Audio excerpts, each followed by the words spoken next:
Subscribe कीजिए scholar elite channel को और बेल आइकॉन को दबाइए लेटेस्ट एजुकेशनल वीडियो सबसे पहले देखने के लिए।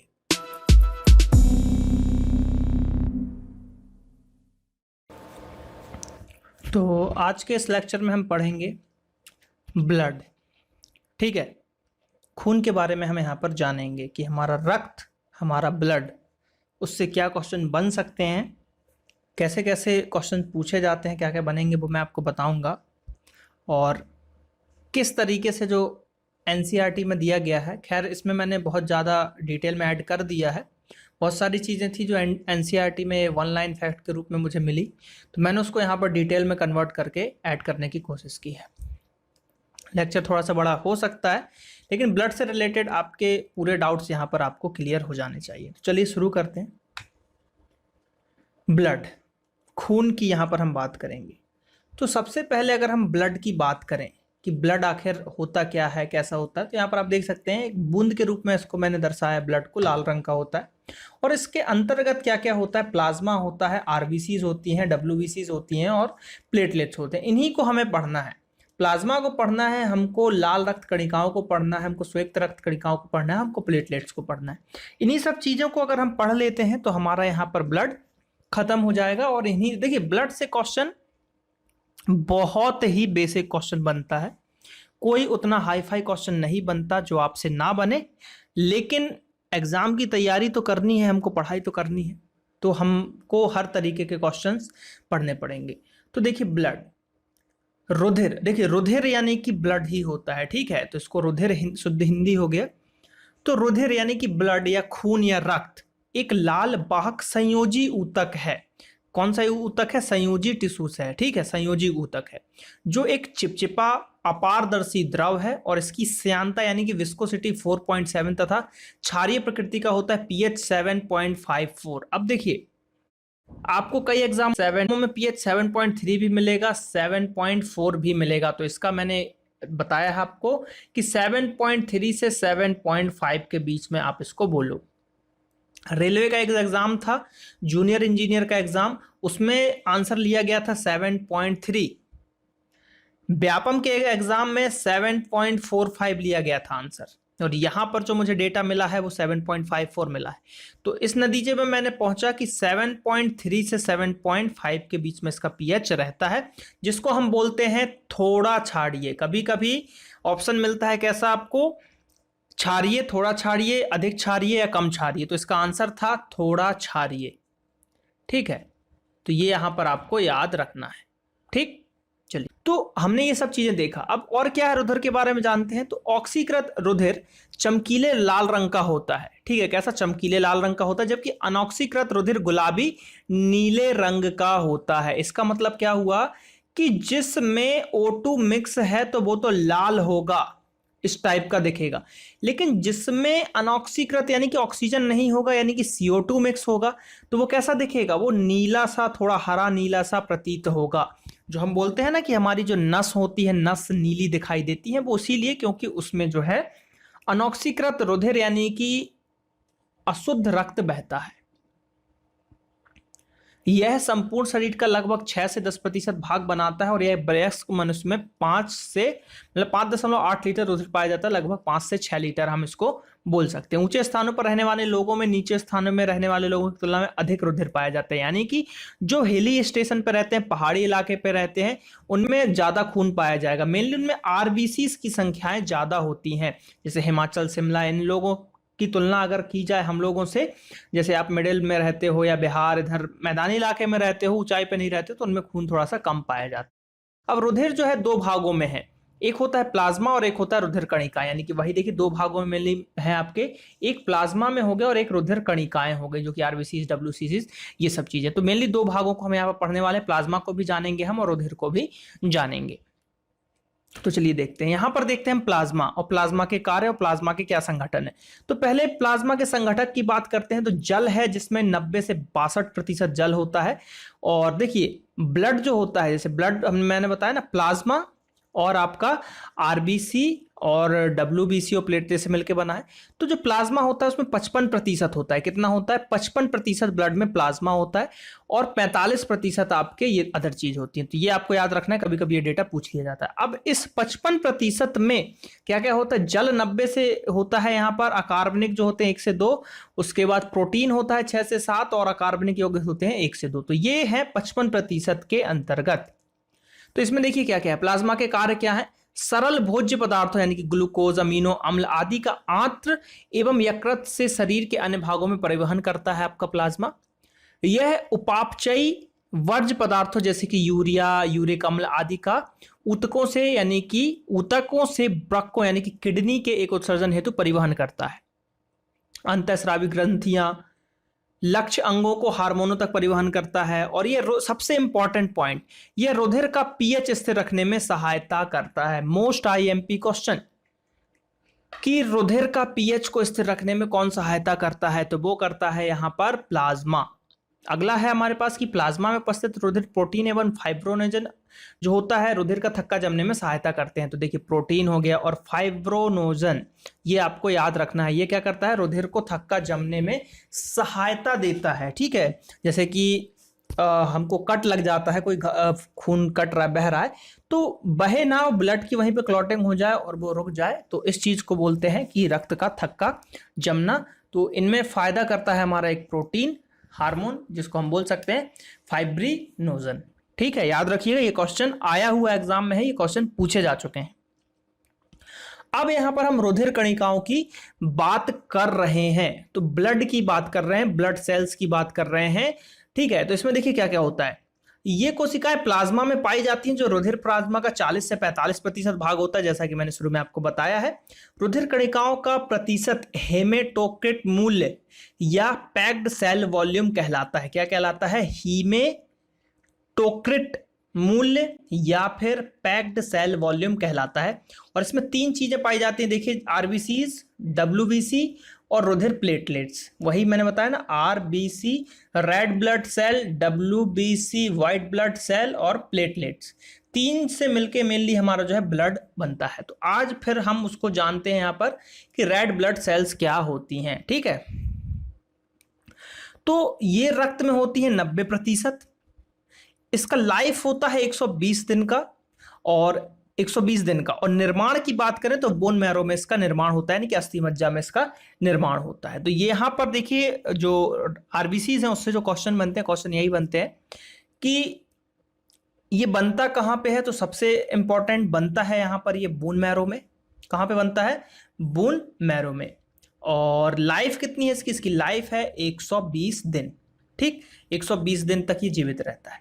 इसकी मृत्यु कहाँ पे होती है? तो मृत्यु होती है स्प्लीन में या पीला में होती है, और जिसको हम आरबीसीज का कब्रिस्तान भी कहते हैं। तो ये क्वेश्चन इंपॉर्टेंट है, सीधे सीधे आता है एग्जामों में कि आरबीसीज का कब्रिस्तान किसे कहा जाता है? तो स्प्लीन को कहा जाता है। और लाइफ 120 दिन। आगे हम और इसको डिटेल में देखेंगे, यहां पर हमने पॉइंट वाइज बिंदुवार देखा। अब श्वेत कणिकाओं की बात कर लेते हैं, डब्ल्यूबीसी की बात कर लेते हैं। ये आकार में गोल अथवा अमीबाकार होते हैं, केंद्रयुक्त तथा वर्णविहीन कणिकाएं होती हैं। डब्ल्यूबीसी का आकार आरबीसी से बड़ा होता है जबकि संख्या में आरबीसी से कम होता है। ल्यूकीमिया, रुधिर कैंसर में डब्ल्यूबीसी की संख्या बढ़ जाती है। अब इसका सार समझिए। सबसे पहले तो क्वेश्चन आता है कि आरबीसी ज्यादा होती है कि डब्ल्यूबीसी। तो यहां पर है आरबीसी जो है आपके डब्ल्यूबीसी से बड़ा होता है, आकार में नहीं संख्याओं में बड़ा होता है। ठीक है, तो आरबीसी ज्यादा होंगी, डब्ल्यूबीसी कम होंगी, पहला। दूसरा, डब्ल्यूबीसी से एक रोग होता है जो कैंसर कहलाता है, ब्लड कैंसर कहलाता है, उसको ल्यूकीमिया भी कहा जाता है, ल्यूकीमिया भी कहा जाता है। और इसमें डब्ल्यूबीसी की संख्या बढ़ जाती है, यानी कि आपके शरीर में व्हाइट ब्लड सेल की मात्रा बढ़ गई, जिस कारण से आपको या किसी और व्यक्ति को जिसको ये बीमारी हुई है तो उसको हम बोलते हैं कि ब्लड कैंसर हो गया है। अब जो व्हाइट यानी कि सफेद रक्त कणिकाएं जो हैं उनका लाइफ होता है 3 से 4 दिन। कितना होता है? 3 से 4 दिन। आकार में सबसे बड़ी होती हैं, निर्माण इसका बोन मैरो में ही होता है और मृत्यु इनकी रक्त में ही हो जाती है। तो इसका क्वेश्चन जो बनता है, एक तो सबसे इंपॉर्टेंट ल्यूकीमिया वाला, और दूसरा कि इसका लाइफ 3 से 4 दिन इसकी लाइफ होती है और आरबीसी इसकी 120 दिन होती है। वर्क, ये भी आईएमपी है। इम्यून सिस्टम, प्रतिरोध क्षमता, अगर आपके शरीर में डब्ल्यूबीसी की संख्या कम है या अनियमित है, अनियमित से सेंस जितनी होनी चाहिए उससे कम या अधिक, तो ये आपको आपके इम्यून सिस्टम पे प्रभाव डालेगा। अगर आपका इम्यून सिस्टम अच्छा नहीं होगा, प्रतिरोधक क्षमता अच्छी नहीं होगी, तो आपके घाव नहीं बढ़ेंगे, आप जो बीमार होगे तो जल्दी दवाई असर नहीं करेंगी, जल्दी आप ठीक नहीं होगे, जल्दी जल्दी बीमार होते रहोगे। ठीक है, तो ये इसका काम हुआ। ठीक, घाव भरने का भी इसका काम होता है। अब यहां पर हम बात करते हैं प्लेट्स की। ठीक है, प्लेटलेट्स की, ब्लड। अब ये क्या होता है, स्तनधारियों में रुधिर प्लेटलेट्स सूक्ष्म, रंगहीन, केंद्रक विहीन, गोलाकार तथा चक्रिक होती हैं। मेढक के शरीर में रुधिर में छोटी छोटी तुर्क के आकार की केंद्र युक्त कोशिका थ्रोम्बोसाइट होती हैं और यह रुधिर के जमने में महत्वपूर्ण भूमिका निभाती है। तो मेनली जो प्लेटलेट्स का देखिए एक इंपॉर्टेंस मैं जो बताता हूं इसका, वो होता है हमारा जो ब्लड होता है, ठीक, उसको गाढ़ा करने में। ठीक है, गाढ़ा यानी कि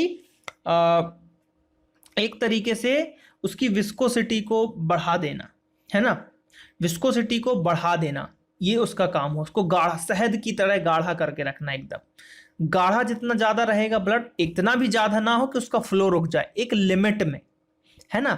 तो यही काम है हमारे ब्लड, मतलब प्लेटलेट्स का ब्लड में, उसको गाढ़े करके रखना। अब एक बीमारी होती है डेंगू। क्या होती है? डेंगू। इसको मैं मिटा देता हूं जो मैंने लिखा है, डेंगू। तो डेंगू जब मच्छर के काटने से होता है, ये आपको पता है।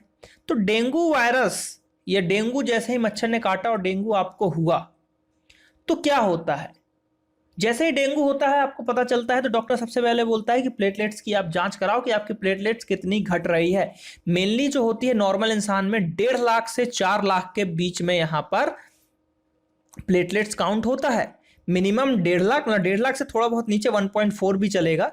तो एवरेज अगर लगाएं तो 2 लाख होना चाहिए। तो अगर इससे नीचे जाता है, अगर स्वस्थ मनुष्य है तो लगभग 2 लाख प्लेटलेट्स होंगे, और उससे थोड़ा भी अगर थोड़ा बहुत और कमजोर है तो 1.4 से तो होना ही चाहिए, 1.5 लाख तो होंगे। उससे नीचे है तो उसको दिक्कत है। और डेंगू होता है तो वो लाख से भी नीचे चला जाता है, 90,000, 80,000, 40,000 तक चला जाता है, और इतना जाने पे आदमी की मृत्यु तय है। तो डेंगू में ये चीज होता है। तो डेंगू में डॉक्टर बोलते हैं कि प्लेटलेट्स की जांच करवाएं, सवेरे शाम जांच करवाएं, दवाई लें। प्लेटलेट्स बढ़ाने के लिए बहुत सारी चीजें होती हैं खाने के लिए। कीवी खाओ आप, पपीता का कच्चा जो दूध निकलता है वो पियो, यानी कच्चे पपीते खाओ, ये सब चीजें होती हैं। आजकल तो दवाई मार्केट में आ रही हैं प्लेटलेट्स बढ़ाने की। तो ये डेंगू है, तो डेंगू इसी पे असर करता है, इसलिए यहाँ पर मुझे डेंगू की चर्चा करनी पड़ी। तो प्लेटलेट्स से एक यही क्वेश्चन आता है कि अगर डेंगू होता है, कौन सी बीमारी होती है जिसमें प्लेटलेट्स आपके बहुत तेजी से घटने लगते हैं, बहुत तेजी से कम होने लगते हैं। तो आंसर क्या होगा यहाँ पर?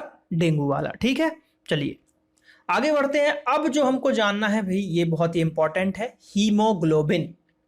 कि हीमोग्लोबिन आखिर है क्या, क्यों इंपॉर्टेंस है? तो देखिए, इसलिए देखिए, ये जो था, ये वाला पॉइंट एनसीईआरटी के हिसाब से बहुत छोटा दिया था, तो इसको मैंने डिटेल में यहां पर आपको बता रहा हूं।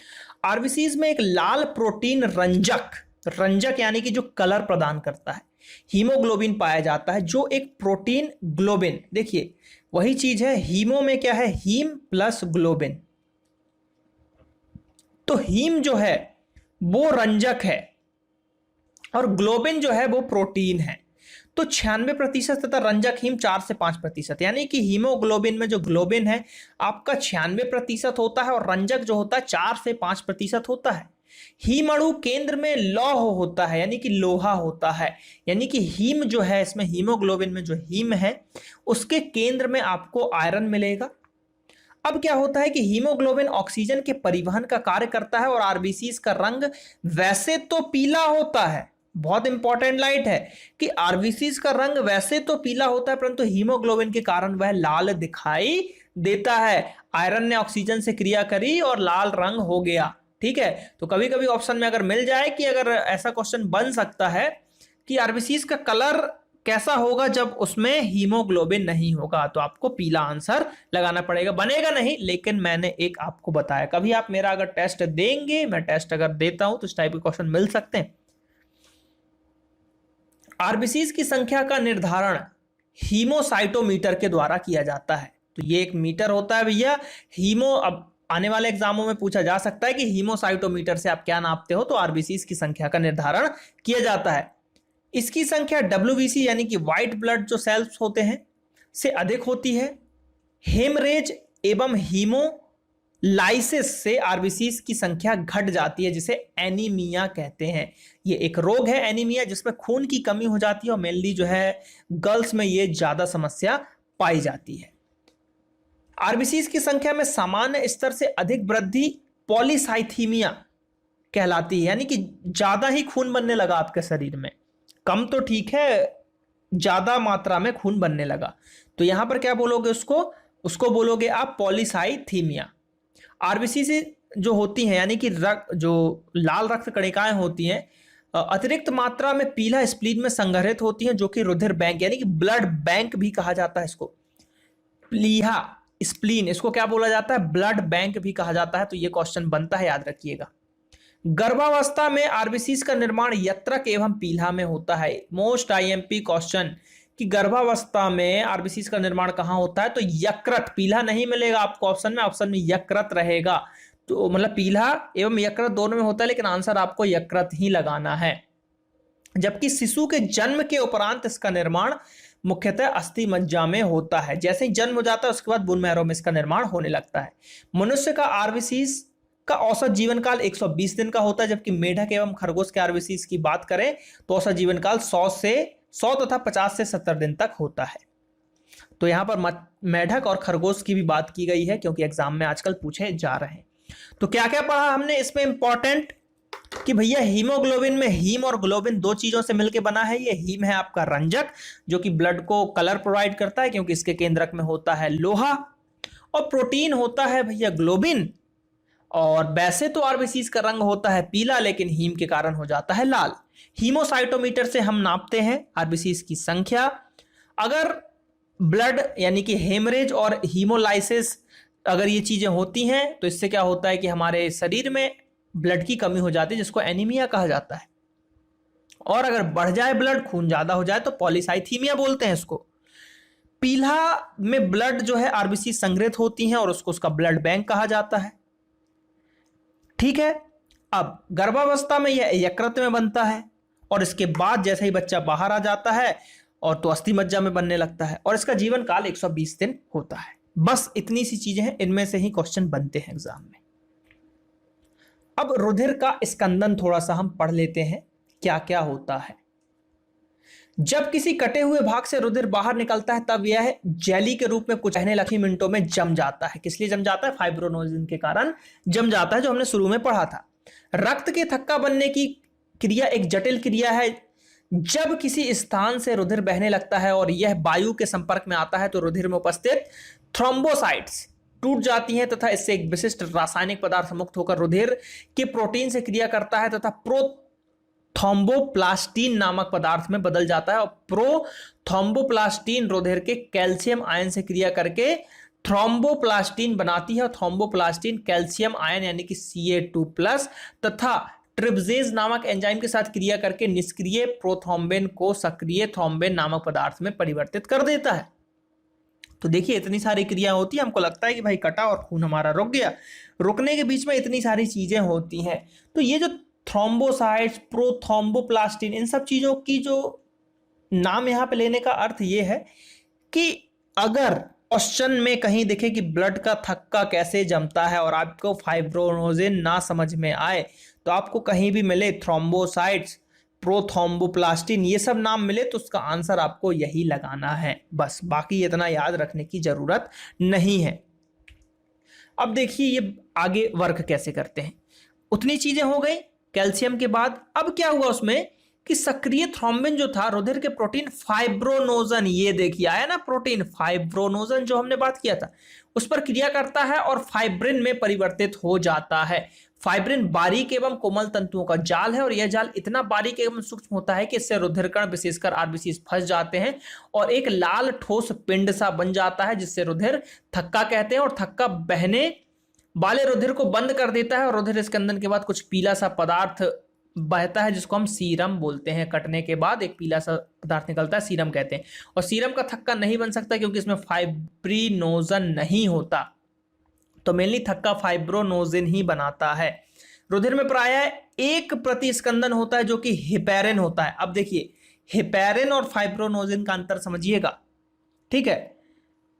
शरीर के देखिए ब्लड है भाई, फाइब्रोनोजिन है, तो वो तो मिल रहा है, तो क्या होना चाहिए कि जम जाना चाहिए ब्लड, है ना, लेकिन नहीं जमता। तो हिपैरिन क्या करता है कि भैया हमारे शरीर के अंदर ब्लड को नहीं जमने देता, बस इतना याद रखिए।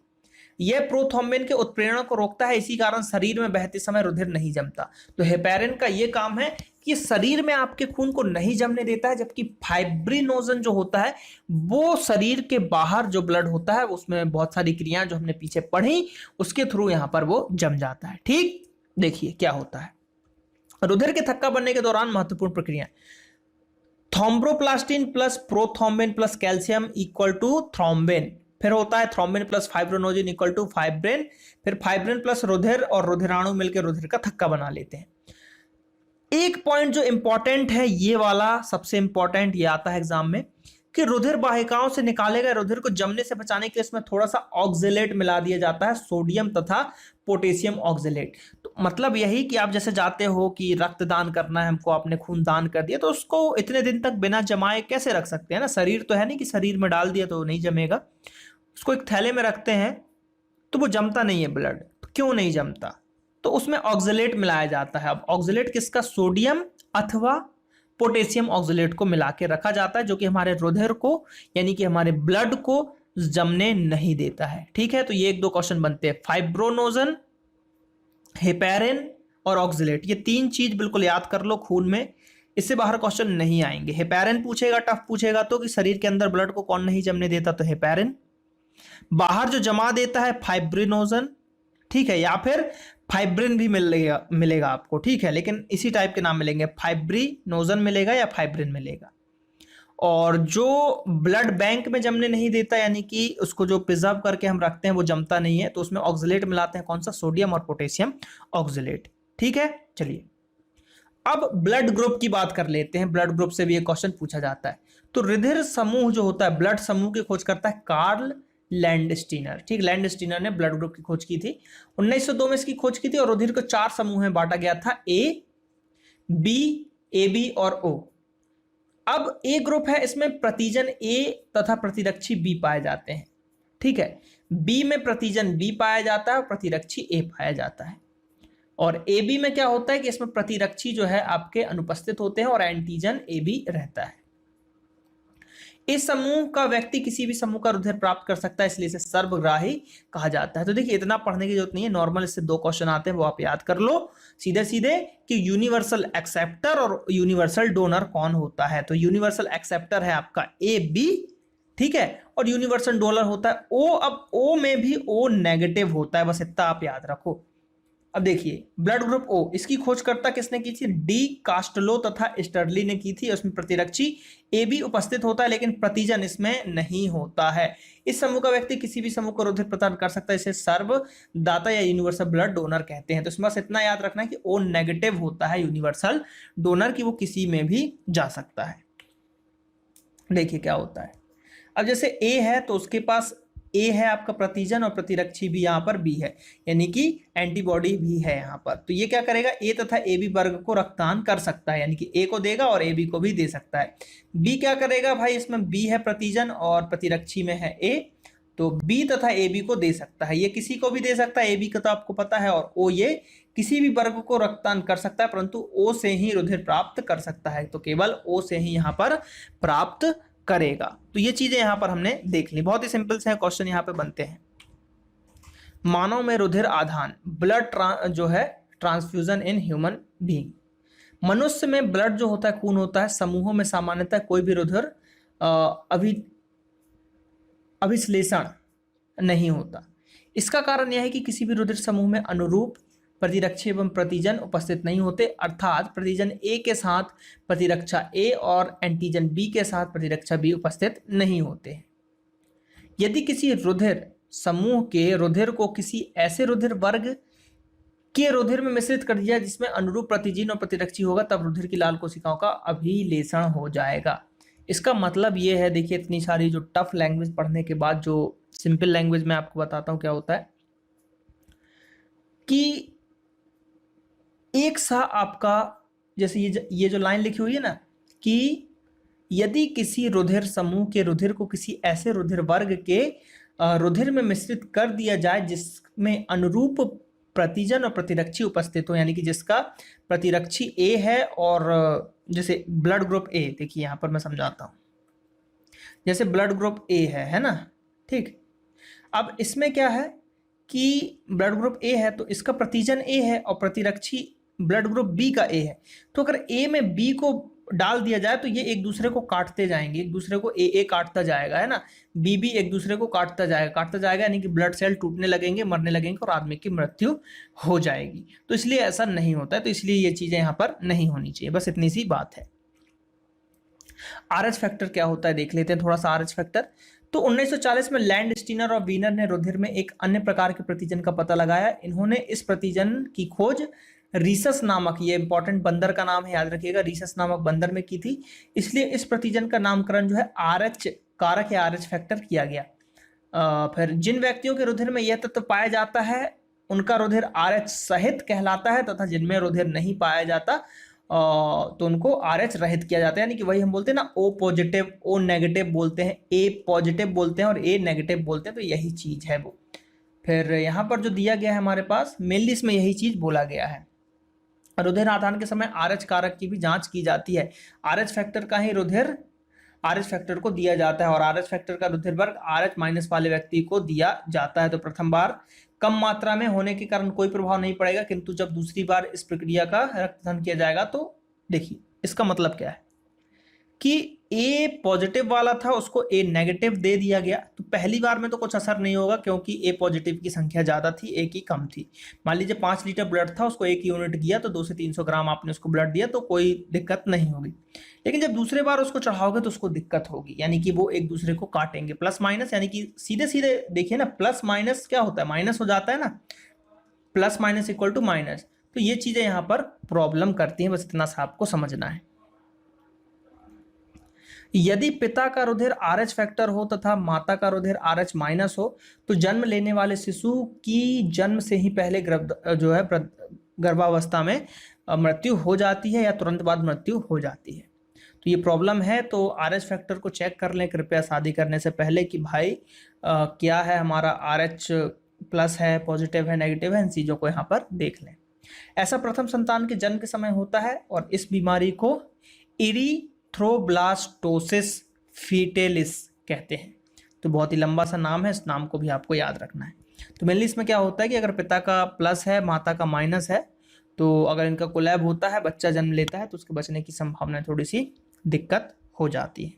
और कभी भी ये मत सोचिएगा कि ए वाला ब्लड ग्रुप है तो ए कोई भी चढ़ा दो, चेक कर लो आरएच फैक्टर कि ए पॉजिटिव है तो उसको ए पॉजिटिव ही मिले या ए नेगेटिव है तो उसको ए नेगेटिव ही मिले। और एग्जाम की दृष्टि से जो हमको याद रखना है वो रखना है कि भैया 1940 में लैंडस्टीनर ने आरएच फैक्टर को खोजा, बस समाप्त होता है ब्लड। यहां पर क्वेश्चन वही 1-2, आरबीसीज निर्माण कहां होता है, बून मैरो में, ठीक है।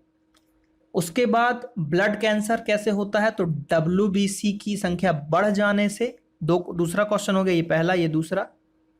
उसके बाद सर्वग्राही ए बी, सर्वदाता ओ, ये 2, यानी कि तीसरा और चौथा। इसी टाइप के क्वेश्चन पूछे जाते हैं। उसके बाद जो मैंने बताया है, जो और क्वेश्चन जो मैंने बताए थे आपको, देखिए इस सीरीज में जो है क्वेश्चन यहाँ पर ऐड नहीं हो पाए हैं, जल्दी जल्दी में ये वीडियो बना है तो इसलिए मैं यहाँ पर क्वेश्चन आपको बोल के बता दे रहा हूँ। उसके लिए मैं माफी चाहूंगा कि यहाँ पर आप लोगों के लिए टेस्ट तैयार नहीं हो पाया है। तो 4-5 क्वेश्चन है। हेपेरिन जो मैं बता चुका हूँ कि ब्लड को शरीर में नहीं जमने देता, जो फाइब्रिनोजेन या फाइब्रिन जो बाहर जमा देता है, और ऑक्सलेट जो ब्लड में मिलाकर ब्लड को जमने नहीं देता, हम जो प्रिजर्व करके रखते हैं। तो बस यही चीजें हैं जो हमको याद रखनी है बस। तो यहाँ पर ब्लड आपका समाप्त होता है। तो आई होप कि ये वीडियो आपको अच्छा लगा होगा। अगर वीडियो अच्छा लगा है तो लाइक कीजिए, चैनल को सब्सक्राइब कीजिए, जल्दी जल्दी 3 लाख सब्सक्राइबर पहुंचा दीजिए चैनल को, ताकि और भी आप लोगों के लिए अच्छे अच्छे वीडियोस में ला सकूं। चलिए मिलते हैं अगले वीडियो में। Thank you. जय हिंद, जय भारत।